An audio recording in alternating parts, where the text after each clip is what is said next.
عزیزان گرامی، معزز بہنوں اور بیٹیوں،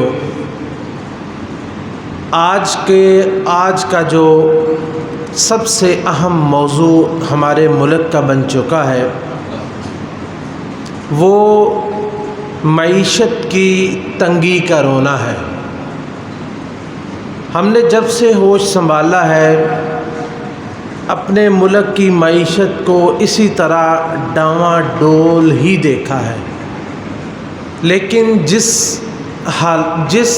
طرح کے حالات سے اب ہم گزر رہے ہیں اور جس طرح کی خبریں اب آ رہی ہیں، اس سے پہلے یہ معاملات کبھی اس حد تک پہنچے نہیں تھے۔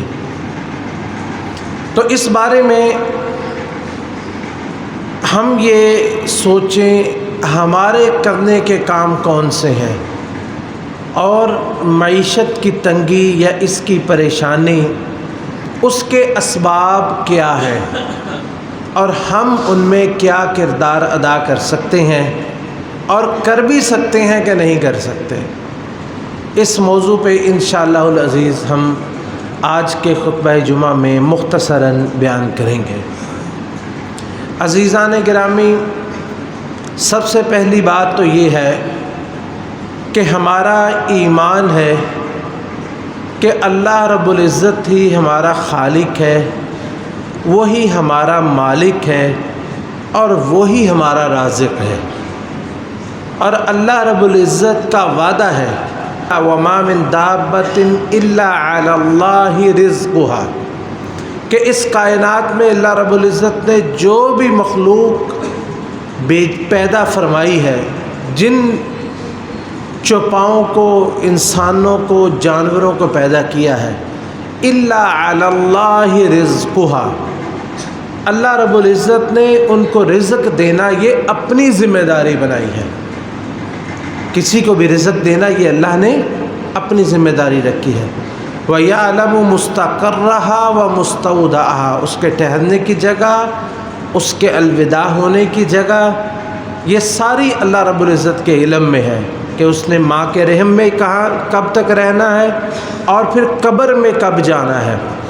کُلٌّ فی کتاب مبین، انسان کا رزق، اس کی زندگی، اس کی موت اور اس کا ایک ایک لقمہ، ایک ایک گھونٹ، یہ سارا اللہ رب العزت نے کتاب مبین میں لکھ کے رکھا ہوا ہے۔ دوسری بات کہ اللہ رب العزت اپنی مخلوق کے احوال سے بے خبر نہیں ہے، کہ اگر کوئی تنگی میں مبتلا ہے یا پریشانی میں مبتلا ہے یا معاشی طور پر اس کو جو ہے وہ تنگی کا سامنا ہے، تو یہ چیز اللہ رب العزت کے علم سے باہر نہیں ہے۔ اللہ تعالیٰ فرماتے ہیں کہ وَأَسِرُّوا قَوْلَكُمْ أَوِ اجْهَرُوا بِهِ إِنَّهُ عَلِيمٌ بِذَاتِ الصُّدُورِ، تم بات منہ سے نکالو یا نہ نکالو، إِنَّهُ عَلِيمٌ بِذَاتِ الصُّدُورِ، وہ تو تمہارے سینوں کی باتوں کو بھی جانتا ہے۔ أَلَا يَعْلَمُ مَنْ خَلَقَ وَهُوَ اللَّطِيفُ الْخَبِيرُ، کیا اس کو پتہ نہیں ہے اس نے کس کو پیدا کیا ہوا ہے اور اس کو رزق بھی دینا ہے؟ مطلب کہ اس کو پتہ نہیں، لا یعلم من خلق، وہ جانتا نہیں ہے کہ اس نے کس کو پیدا کیا ہے، اپنی مخلوقات جو اس نے پیدا کر کے ایسے ہی چھوڑ دی ہے۔ وَهُوَ اللَّطِيفُ الْخَبِيرُ، وہ بہت باریک بین ہے اور ہر چیز کی خبر رکھنے والا ہے، اور یہ اللہ ہی کے اختیار میں ہے، اور کہ وہ کسی کو رزق کم دیتا ہے یا زیادہ دیتا ہے۔ یہاں یہ نقطہ ذہن میں رکھیں کہ جب کسی جو ہے وہ ملک کی یا کسی شہر کی یا دنیا کی معیشت تنگ ہوتی ہے تو ہر شخص کی معیشت تنگ نہیں ہوتی، یہ نقطہ آپ اپنے ذہن میں رکھیں۔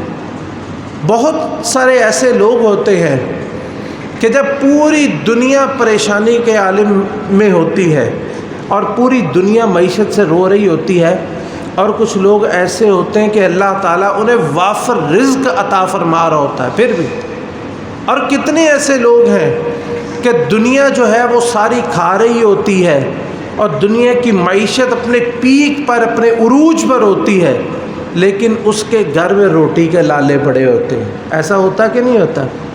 ہر شخص کی معیشت جو ہے وہ الگ الگ ہے۔ یہ اللہ ہی کے اختیار میں ہے کہ اللہ یبسط الرزق لمن یشاء ویقدر. ایک جگہ پہ آتا ہے کہ اللہ یبسط الرزق لمن یشاء ویقدر لہ، کہ اللہ تعالیٰ جس کا رزق چاہتے کھول دیتے، پھر اسی کا رزق تنگ بھی کر دیتے ہیں. اور ایک جگہ پہ اللہ تعالیٰ فرماتے ہیں کہ اللہ یبسط الرزق لمن یشاء ویقدر، کہ اللہ ہی رزق کھولنے والا ہے، وہی تنگ کرنے والا ہے. یعنی ایک وقت میں کوئی لوگ ایسے ہوتے ہیں کہ ان کی معیشت تنگ ہوتی ہے، اور کچھ لوگ ہوتے ہیں کہ ان کی معیشت جو ہے وہ فراخ ہوتی ہے، ان کا ہاتھ کھلا ہوتا ہے، اور کچھ لوگوں کا ہاتھ تنگ ہوتا ہے. ایک ہی وقت ہوتا ہے. اور کبھی ایسا ہوتا ہے کہ ایک ہی شخص ہوتا ہے، آج جو ہے وہ کروڑوں میں کھیل رہا ہے اور کل پائی پائی کا محتاج ہو جاتا ہے. تو یہ بھی ہمارے ایمان کا حصہ ہے کہ رزق کی کمی یا رزق کی فراخی، اس کی تنگی اور فراخی، یہ اللہ رب العزت کے ہاتھ میں ہے. وہ جس کے لیے چاہتا ہے فراخی کر دیتا ہے، جس کے لیے چاہتا ہے وہ تنگی کر دیتا ہے. اور دوسری بات یہ ذہن میں رکھیں کہ اللہ رب العزت کی یہ کمال حکمت ہے کہ وہ اپنے بندوں کو اپنی حکمت کے مطابق عطا فرماتا ہے. اگر اللہ تعالیٰ چاہیں تو ہر شخص کو وافر، بے شمار، بے انتہا رزق عطا فرما دے. نبی کریم صلی اللہ علیہ وسلم نے ارشاد فرمایا کہ اگر آدم علیہ السلام سے لے کے آخری انسان تک سب کو اللہ رب العزت ایک وقت میں زندگی عطا فرما دے، اور سارے ہاتھ اٹھا کے اللہ رب العزت کے سامنے دست بدعا ہو، اور ہر شخص جو اس کے منہ میں آئے، جو اس کی خواہش ہو، جو اس کے دل میں ہو، وہ سب اللہ سے مانگ لے، اور پھر اللہ رب العزت سب کو وہ عطا بھی کر دے، تو اللہ رب العزت کے خزانوں میں اس کا مطلب یہ کہ ذرہ بر بھی کمی آنے والی نہیں. اللہ کے خزانے اتنے وسیع ہیں. اور یہ جو اللہ رب العزت رزق تنگ کرتے ہیں، معیشت تنگ کرتے ہیں، یہ مصلحتیں ہوتی ہیں، کچھ تقاضے ہوتے ہیں، کچھ وجوہات ہوتی ہیں جن کی بنا پر اللہ تعالیٰ ایسے فرماتے ہیں. مثال کے طور پر اللہ کی مثال، اللہ کسی بھی مثال سے بلند ہے، اللہ کسی بھی مثال سے بلند ہے. لیکن ہم دنیا میں دیکھتے ہیں کہ خود اپنے آپ کا جائزہ لیں کہ ہم لوگ اپنے بچوں، کیا ہمارے پاس جو کچھ ہوتا ہے ہم اپنے بچوں کو سارا کچھ دے دیتے ہیں؟ ایک شخص ہے، وہ کروڑ پتی ہے، اس کے پاس اربوں ہیں، ایک اس کا 5 سال کا یا 4 سال کا بچہ ہے، تو وہ اس کو کتنے پیسے دیتا ہے؟ محدود سے.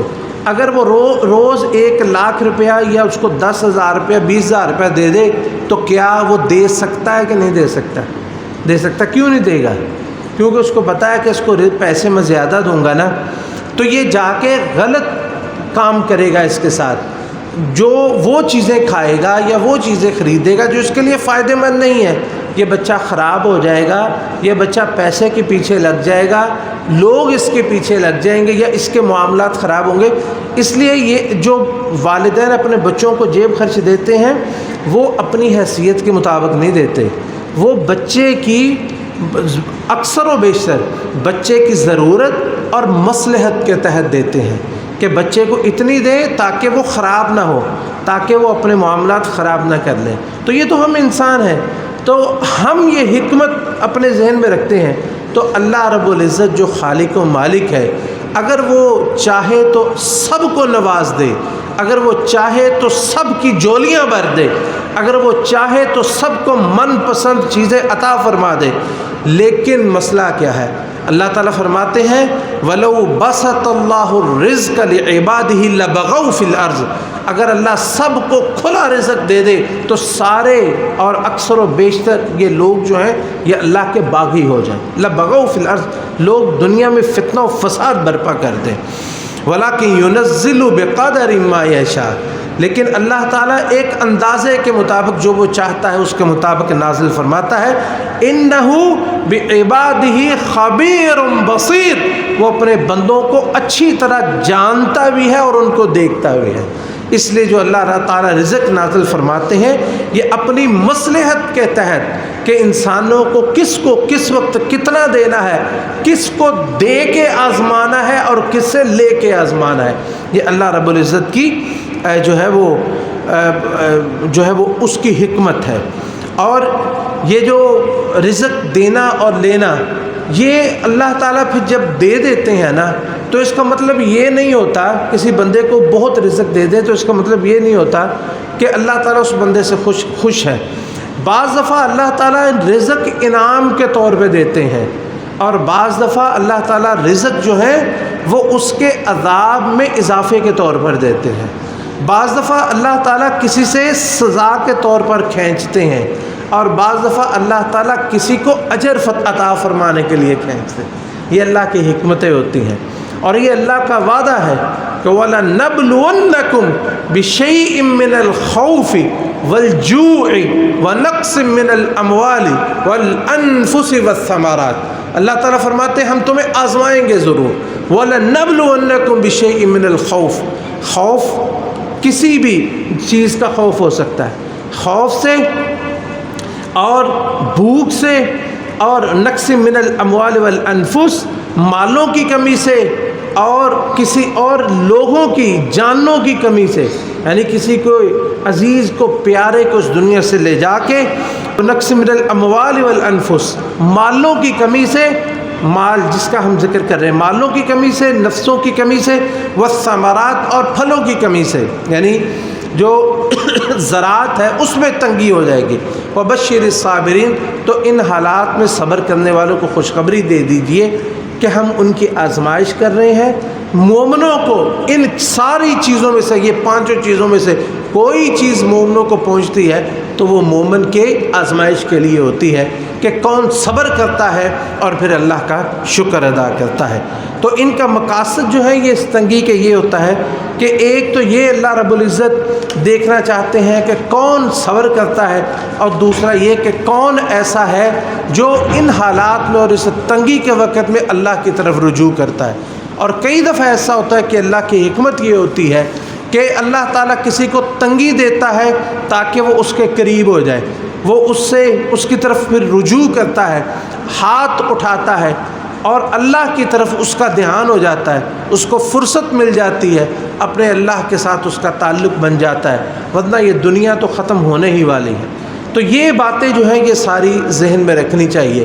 لیکن اس کے باوجود عمومی طور پر یہ جو رزق کی جو تنگی ہونا اور رزق میں جو پریشانی ہونا، یہ بہت دفعہ ایسے ہوتا ہے کہ یہ اللہ کی نافرمانی کی وجہ سے بھی ہوتا ہے، اللہ کی نافرمانی کی وجہ سے بھی ہوتا ہے۔ اللہ تعالیٰ مومن کا اگر رزق تنگ کرتے ہیں تو پھر بھی مومن جو ہے وہ اس میں خوش باش رہتا ہے، لیکن کچھ لوگ ایسے ہوتے ہیں کہ اللہ تعالیٰ ان کی جو ہے وہ معاملات اس قدر تنگ کر دیتا ہے، جس طرح اس وقت ہمارے ملک کے حالات ہوئے ہیں کہ ملک جو ہے وہ ڈیفالٹ کرنے کے کنارے پہ کھڑا ہوا ہے، اور ہر کوئی اس کا ہاتھ پکڑنے کے لیے تیار نہیں ہے۔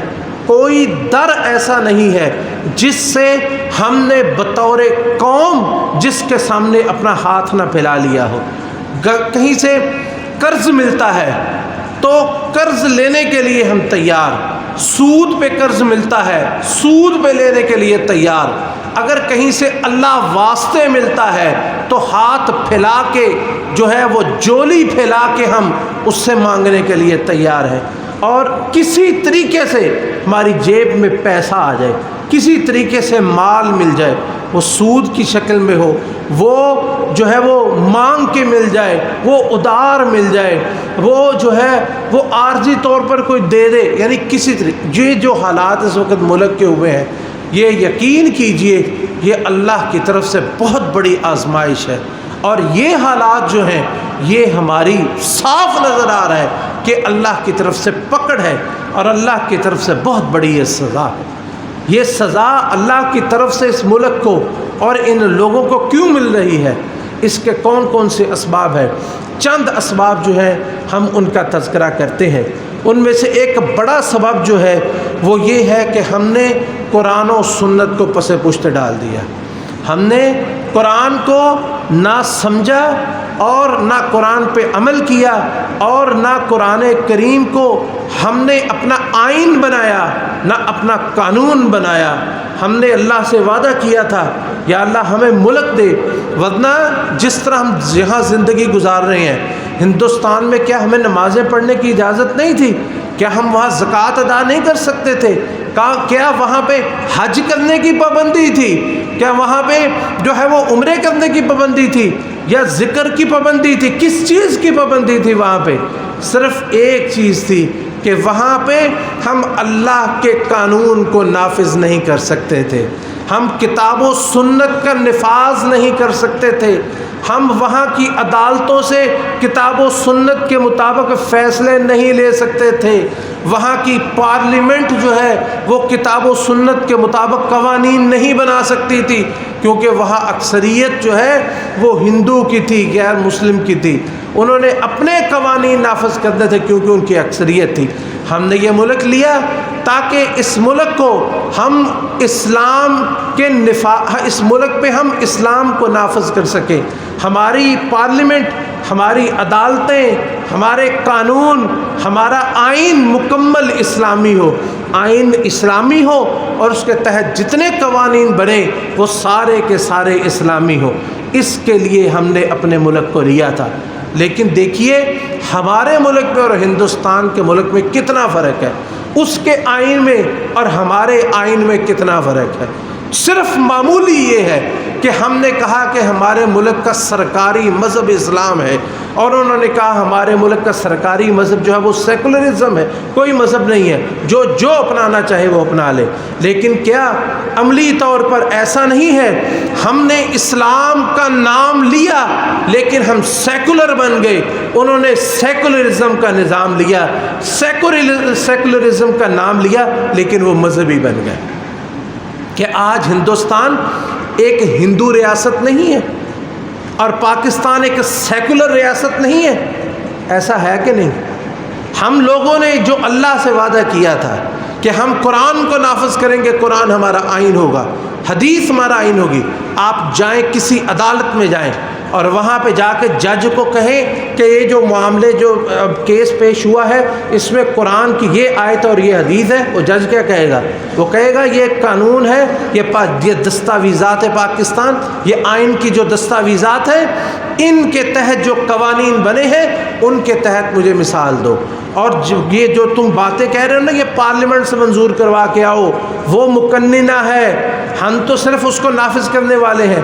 اور پارلیمنٹ کیا کرتی ہے اتنے سالوں میں؟ آپ دیکھ لیں، اسلام سب نے نام لیا اور کیا کیا؟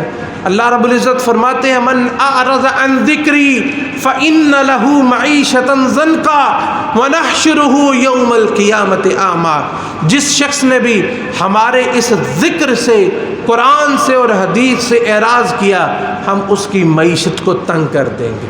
یہ اللہ کا وعدہ ہے، ہم کیسے آسانی ہم پر آ سکتی ہے؟ ہماری معیشت کیسے خوشحال ہو سکتی ہے کہ اللہ کا وعدہ ہے کہ میں تمہارے ساتھ یہ سلوک کروں گا اگر تم کتاب و سنت سے اعراض کرو گے۔ من اعرض عن ذکری فإن له معیشۃ ضنکا ونحشرہ یوم القیامۃ اعمی، روز قیامت میں اسے اندھا کر کے اٹھاؤں گا۔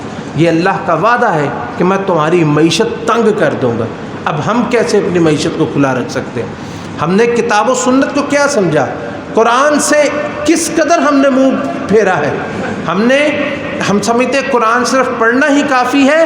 نہیں، وہ تو ہم تو پڑھنے میں بھی سست ہیں، اس کو پڑھنا، اس پہ تدبر کرنا، اس پہ عمل کرنا اور قرآن کو اپنا حاکم اور فیصل اور ثالث تسلیم کرنا۔ وَمَن لَّمْ يَحْكُم بِمَا أَنزَلَ اللَّهُ، اللہ تعالیٰ فرماتے جس نے قرآن کے مطابق فیصلہ نہ کیا وہ ظالم ہے، وہ فاسق ہے، وہ کافر ہے۔ یہ اللہ کا فیصلہ ہے۔ ہم لوگوں نے قرآن کو ملک میں نافذ کیا، کتاب و سنت کے مطابق فیصلے کیے، یہ صرف یہاں اپنی حکومتیں لینے کے لیے ہم نے صرف کتاب و سنت کا نام لیا ہے۔ یہ سب سے بڑی وجہ ہماری معیشت کی تنگی کی یہ ہے کہ ہم نے قرآن سے اور حدیث سے منہ موڑا ہے۔ اللہ رب العزت ہمیں ہدایت نصیب فرمائے۔ اور دوسری بات معیشت کی تنگی کی، جس میں ہم انفرادی طور پر اور قومی سطح پر جس میں ہم شامل ہیں وہ ہے اللہ کی ناشکری کرنا۔ معیشت کی تنگی کا جو دوسرا بڑا سبب ہے وہ ہے اللہ کی ناشکری کرنا۔ میرے بھائیوں، اس موضوع پہ دل کرتا ہے بڑی جو ہے وہ کھلی گفتگو کی جائے، لیکن وقت کی تنگی ہے کہ ہم اس پہ زیادہ گفتگو کر نہیں سکتے، ورنہ دوسری باتیں رہ جائیں گی۔ دیکھیں رسول اللہ صلی اللہ علیہ وسلم آپ کی زندگی کیسی تھی اور آپ کتنے پریشان حال تھے ذاتی طور پر، یعنی کہ کبھی عائشہ صدیقہ فرماتی ہیں 3 مہینے گھر میں چولہا ہی نہیں جلتا تھا، اور ہمارا ہر گھر میں تقریباً چولہا بند ہی نہیں ہوتا۔ جب 2-3 گھنٹے کے لیے گیس چلے جائے نا تو وقت پڑ جاتا ہے ہمیں، کیوں کہ اتنے گھنٹے ہمارا چولہا نہیں جلے گا۔ یہ دیکھ لیں یہ جب گیس جاتی ہے کتنی دیر میں جاتی ہے، کتنی دیر کے لیے جاتی ہے، اور ہماری حالت کیا ہو جاتی ہے۔ گھروں میں سلنڈر رکھتے ہیں، جو کوئی امیر ہے غریب ہے کچھ نہ کچھ انتظام کرتا ہے کہ ہمارا چولہا کسی وقت بند نہیں ہوتا۔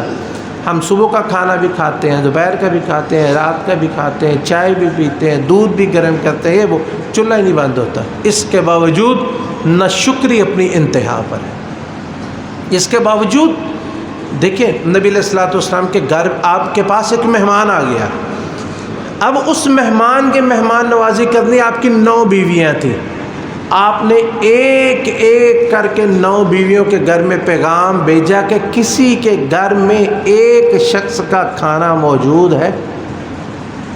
پوری جو آپ کی فیملی تھی، پورے 9 کے 9 گھر، سب کے گھر سے یہ پیغام آ گیا ہمارے گھر میں ایک شخص کا بھی کھانا موجود نہیں۔ اب اندازہ کریں۔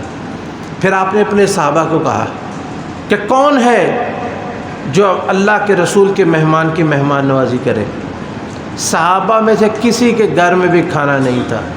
جسے کہتے ہیں نا کہ ایک شخص نے بعض دفعہ لفظ بولتے شرم و شرمی، یا کہ یہ یار کوئی بھی نہیں، یا جس کو اندازہ تھا شاید میرے گھر میں ہو، ایک شخص کھڑا ہوا کہ اللہ کے رسول اس مہمان کو میرے ساتھ بھیج دیجیے۔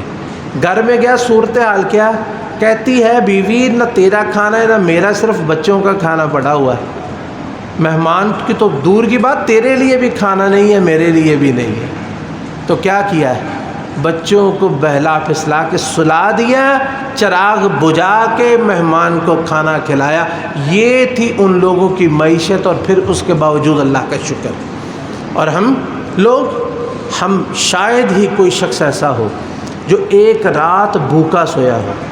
کتنا ایک رات کیا ہوتی ہے کہ جن کے 3 مہینے گھر میں چولہا نہیں جلتا تھا، لیکن اس کے باوجود ناشکری کی انتہا ہے کہ ہم ہر وقت رونا روتے رہتے ہیں، بہو جی فلاں چیز مہنگی ہو گئی، یہ ہو گیا وہ ہو گیا، لیکن ہم رات کو کھانا کھا کے سوتے ہیں، کھانا کھا کے سوتے ہیں اور ناشکری کر کے سوتے ہیں۔ اللہ تعالیٰ ہمیں اس سے محفوظ فرمائے۔ اللہ رب العزت نے قرآن مجید میں ایک قوم کا ذکر فرمایا، وضرب اللہ سورۃ النحل آیت نمبر 112 سے 14 کے درمیان اللہ تعالیٰ نے اس قوم کا واقعہ ذکر فرمایا۔ وضرب اللہ مثلا قریۃ کانت آمنۃ مطمئنۃ یأتیہا رزقها رغدا من کل مکان۔ ایک قوم کی مثال اللہ رب العزت بیان فرماتے ہیں کہ اس کو امن بھی حاصل تھا اور رزق بھی ہر طرف سے اس کے پاس آتا تھا۔ فَكَفَارَتْ بِأَنْعُمِ اللَّهِ، اس نے اللہ کی نعمتوں کا شکر ادا کرنے کی بجائے اس نے اللہ کی نعمتوں کی ناشکری کر دی۔ فَأَذَاقَهَا اللَّهُ لِبَاسَ الْجُوعِ وَالْخَوْفِ، تو بدلے میں کیا ہوا؟ اللہ رب العزت نے ان کی معیشت کو تنگ کر دیا، اور جو فراخی تھی، جو تونگری تھی، اس کی جگہ پر اللہ تعالیٰ نے بھوک ان پر مسلط کر دی، اور بھوک ایسی مسلط کی فَأَذَاقَهَا اللَّهُ لِبَاسَ الْجُوعِ، اللہ نے بھوک کا لباس پہنا دیا، کہ جس طرح یہ لباس ہے نا، یہ یہاں گلے سے لے کے پاؤں تک یہ پورے جسم کے اوپر انسان کے لباس ہوتا ہے، اس طرح وہ بھوک میں دنس گئے۔ فَأَذَاقَهَا اللَّهُ لِبَاسَ الْجُوعِ وَالْخَوْفِ، اور دوسری بات اللہ تعالیٰ نے ان سے امن بھی چھین لیا اور خوف ان پہ مسلط کر دیا۔ یہ کیوں؟ بِمَا كَانُوا يَصْنَعُونَ، جو وہ کیا کرتے تھے۔ اور پھر اللہ تعالیٰ فرماتے ہیں کہ فَكُلُوا، اس کے بعد فَكُلُوا مِمَّا رَزَقَكُمُ اللَّهُ، ایک آیت چھوڑ کے فَكُلُوا مِمَّا رَزَقَكُمُ اللَّهُ، لوگو جو اللہ نے تم کو رزق عطا فرمایا اسے کھاؤ، واشکروا للہ ان کنتم ایاہ تعبدون، اللہ کا شکر ادا کرو اگر تم اس کی ہی عبادت کرتے ہو۔ اللہ رب العزت سے دعا ہے کہ اللہ تعالی ہمیں شکر کرنے کی بھی توفیق نصیب فرمائے، کتاب و سنت پہ بھی عمل کی توفیق نصیب فرمائے۔ عزیزان گرامی، معیشت کی تنگی کا ایک بہت بڑا سبب جو ہے ہماری معیشت کا ٹوٹل سودی ہونا ہے، سود کے اوپر ہماری معیشت کا انحصار ہونا ہے۔ اور کتنی دفعہ ہوا ہے کہ لوگوں نے اس کے لیے محنت کی، جد و جہد کی، اور افسوس کی بات ہے کہ یہ ہمارے دیکھنے کی بات ہے کہ عدالت نے ایک عدالت تھی، اس سے یہ پچھلے جو ادوار ہے نا، یہ مشرف صاحب کے دور سے پہلے جو دور گزرے ان دور میں سے میں نام نہیں لیتا، ایک جو ہے وہ پاکستان کی شرعی عدالت اس نے فیصلہ دیا، وفاقی شرعی عدالت، کہ جی پاکستان کا جو نظام ہے اس کو سود سے پاک کیا جائے، اس کو سود سے پاک کیا جائے اور سود ختم کر دیا جائے۔ یہ ابھی ایک فیصلہ آیا ہے نا، اس سے پہلے بھی یہ فیصلہ یعنی سن 2000 سے پہلے یہ فیصلہ وفاقی شرعی عدالت جو تھی وہ دے چکی تھی۔ اچھا جناب، وہ فیصلہ آیا تو ایک ایسی جماعت جو اسلام کے نام پہ بنی تھی، اس جماعت کی طرف سے، ان کی حکومت تھی، ان کی طرف سے اس فیصلے کے خلاف ہائی کورٹ میں جو ہے وہ اپیل کی گئی۔ اپیل یہ کی گئی کہ جناب اس فیصلے کو کل عدم قرار دیا جائے، ہم ملک سے سود کو ختم نہیں کر سکتے، ہم ملک سے سود کو ختم نہیں کر سکتے۔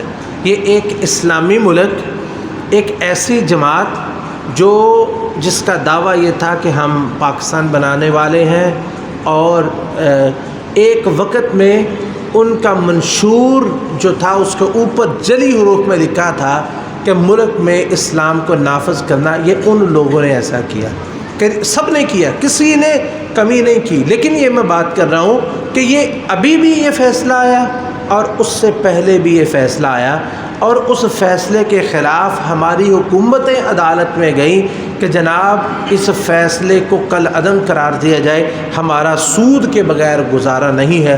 تو پھر اللہ کا فیصلہ بھی سن لیجئے، یا ایھا الذین آمنوا اتقوا اللہ وذروا ما بقی من الربا ان کنتم مؤمنین، اے لوگو جو اللہ پہ ایمان رکھتے ہو، اللہ سے ڈرو اور سود کو چھوڑ دو اگر تم ایمان کا دعویٰ کرتے ہو۔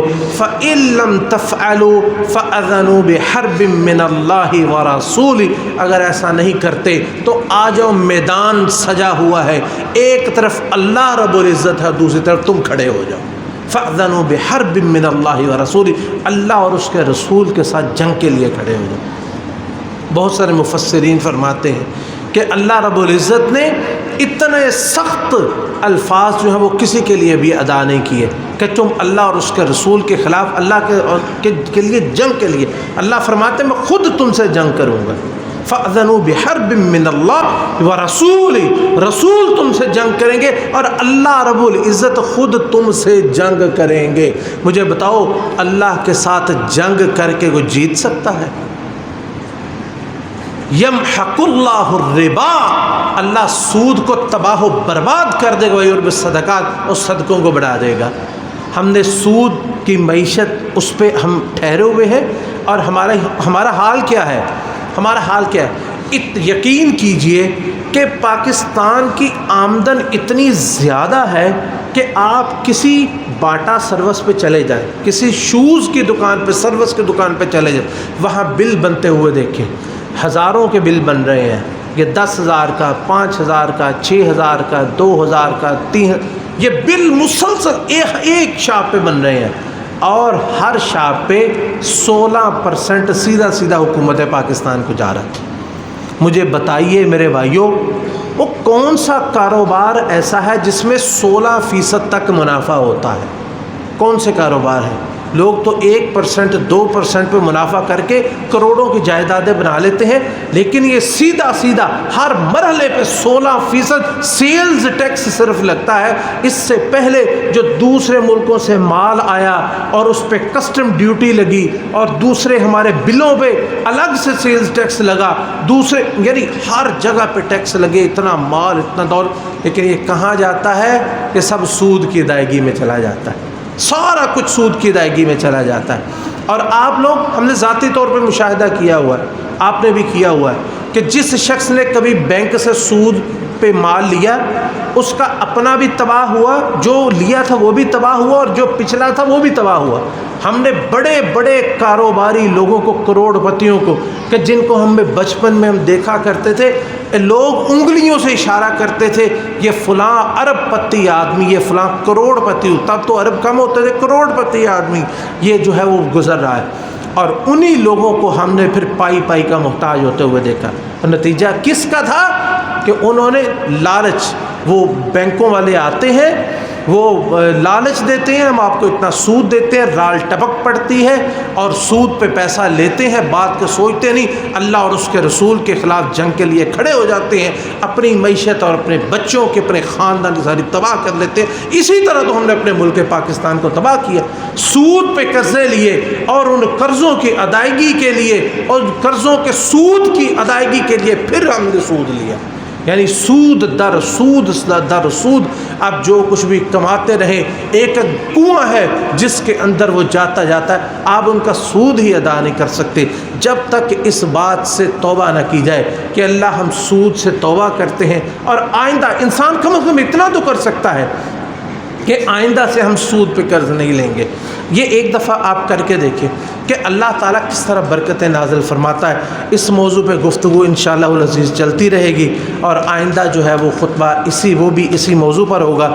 شاید یہ 2-3 خطبے جو ہے وہ معیشت کے معاملات جو ہے ان پہ ہم شریعت کی نظر سے اس پہ جو ہے وہ ان کی وجوہات اور اس کا حل کیا ہے، اور پھر یہی نہیں کہ ملکی طور پر کیا حل ہے، ذاتی طور پر ہم اپنی معیشت کو کیسے ٹھیک کر سکتے ہیں اور خود ان معاملات سے کیسے نکل سکتے ہیں، ان پہ گفتگو انشاءاللہ چلتی رہے گی۔ اللہ تعالی ہمیں وقت پہ پہنچنے کے جو کچھ سنا ہے اس پر عمل کی توفیق نصیب فرمائے۔ اللہ ہمارے بیماروں کو صحت تندرستی عطا فرمائے، سب پریشان حالوں کو اللہ پریشانیاں سب کی دور فرمائے۔ اللہ ہم پر رحم فرما، ہمارے خاندانوں پر رحم فرما، ہمارے ملک پاکستان پر رحم فرما۔ یا اللہ یہ ملک جو غنیمت ہے، اللہ اس کو حاسدوں کے حسد سے، شریروں کے شر سے، اور خبیثوں کی خباثت سے، اور دشمنوں کی سازشوں سے، اور اندرونی خلفشار سے اللہ اس کو محفوظ فرما۔ اللہ ایک کلمے پہ ہم لوگوں کو اکٹھا فرما دے۔ اللہ ہمیں یہ ہمارے حکمرانوں کو ہدایت نصیب فرما، جو بھی ہے اللہ ان کو دین پہ چلنے کی توفیق نصیب فرما، اور ان کی مدد فرما کہ یہ ملک میں اسلام کو نافذ کر سکے، اسلامی نظام کو نافذ کر سکے، اور دین کو اپنا ملجا و ماوا بنائے۔ اللہ ہم سب پر رحم فرما۔ ربنا آتنا فی الدنیا حسنہ وفی الآخرۃ حسنۃ وقنا عذاب النار۔ اللہم صلی علی محمد وعلى آل محمد كما صليت على إبراهيم وعلى آل إبراهيم إنك حميد مجيد۔ اللهم بارك على محمد وعلى آل محمد كما باركت على إبراهيم وعلى آل إبراهيم إنك حميد مجيد۔